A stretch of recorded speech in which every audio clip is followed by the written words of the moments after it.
Welcome to Genesis Learning, everyone. I'm your trainer, Noel. Today, we will be going through some of the words that students are overusing in the PTE Academic. You see, words are very good, but they should also be used very carefully. I will be sharing some 7 words that you need to completely avoid in the PTE exam. Let's start learning. Alright, so most of you might be knowing that you need an academic and a more professional tone in your writing. This is very important because if you don't do that, then you're definitely going to drop your score. And some of these words which I'm going to mention today are really those kind of words that will drop your score. These words can weaken your writing, and so you must make a very good effort to completely avoid them. The first word is very. V-E-R-Y. That's right. Your exact idea does not come across well when you use this particular word, especially with adjectives.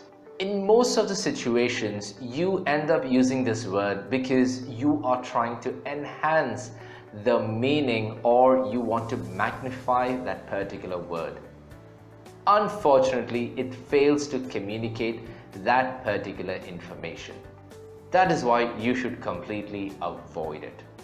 Let me give you an example. Rather than writing, "He is very tired," you can actually write, "He is exhausted." Do you see the difference? If you just avoid that and put in a new vocabulary, the entire thing will change. In that same way, there are many words that you can replace instead of very. Like, for example, let me give you another one. Instead of saying very fast, you can just say quick. Instead of saying very stupid, you can say idiotic. Instead of saying very loved, you can say adored. These are some of the examples. You can just go online and just search, you will get a full list. Try to use that list and improve your vocabulary. The next word is really. That's right, R-E-A-L-L-Y. This is a very close relative to the word very. You want to emphasize on a certain idea, and that is why you end up using this particular word. Writing this word can also have an adverse effect. Like, for example, rather than writing "a rock is really hard," you can just say "the rock is hard." As simple as that. If you are actually finding it very difficult to get a replacement for this word, then you can use any of these. Precisely, assuredly, distinctly. All of these can also work. However, I would suggest just keep it simple and completely avoid that particular word. The next word is basically. This word is more into the spoken language, and that is something that is not needed in academic writing. It does not contribute to anything, so therefore just completely avoid it. Why waste your energy, time and effort in using this word? Remember, it is good for spoken language but not good for academic writing. The next word is good. Well, it's a nice word, but it does not give an appropriate description of the subject or the noun.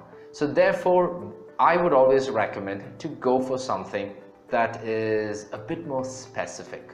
Like, for example, you can use words like reputable or satisfactory or even pleasing.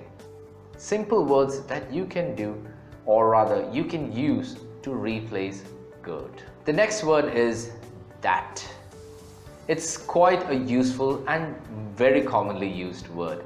You cannot completely avoid this word, and it is understandable. However, you can definitely make sure that you are not overusing it. In many cases, that can be deleted or replaced with a better word. Let's take an example. I'm giving you an example that His father told him that it was a good idea to sleep early.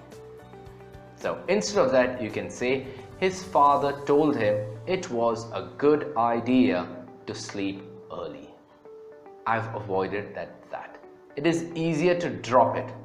Therefore, please do the same. The next word is like. This is a word that we all love using. This is also very common in spoken language. However, please bear in mind, I'm talking about academic writing. It is a completely useless word because it just takes up a lot of space. Let me give you an example. Rather than saying he was like smiling all night, you can say he was smiling all night. That's enough. Just drop that word. You don't even have to find a replacement. And the last word, but wait, before I jump into that, if you have got some value out of this video, then please make sure to hit that like button. And also, if you're still not part of our YouTube community, please make sure to subscribe. The last word is things or stuff. This is a word that we always use to say that there is something but it's not very clear. And that is exactly the reason why you should avoid it. Basically because it is very vague. So rather than saying the new shopping mall has outlets to do a lot of things, you can say the new shopping mall has a lot of options like eat outs and also wardrobe shopping. That is a better way to say. If you are looking for some serious guidance with regard to your PTE preparation, then we can help you. All you have to do is log on to our website and check out some of our packages, and feel free to sign up with us. You can also use the contact form that is pinned in the comment section to get in touch with us. Feel free to share this video with your friends if it was informative. That's all from Genesis Learning this week. Thank you so much for stopping by. I'm your trainer Noel, and I will see you next week. Ciao.